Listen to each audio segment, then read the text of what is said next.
sebagai daripada peduli perjuangan rakyat Palestina yang akan kita laksanakan, dan semua para pelajar kami mengharapkan agar dapat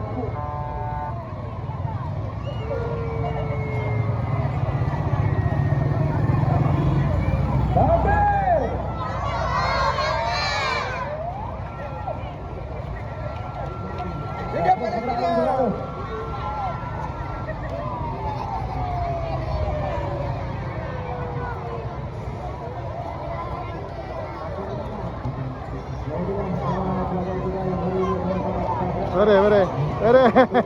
Beneran atau bohong, Ami?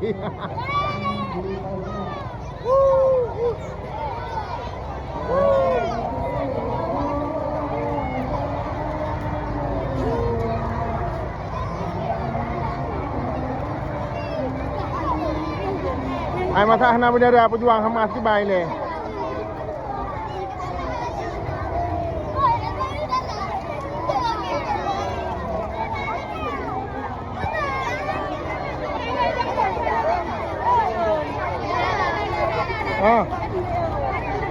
Alah, bukan buka video.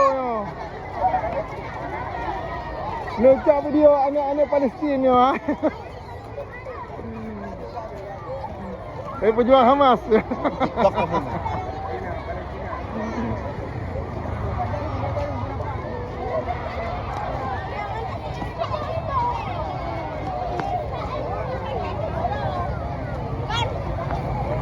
Hai masak hana bendera nyo pejuang Hamas nyo ke baik deh.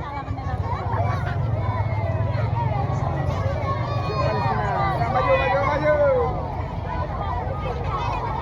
Ya. Hebat dia. Aku nyopet tak video dia anak-anak Palestin.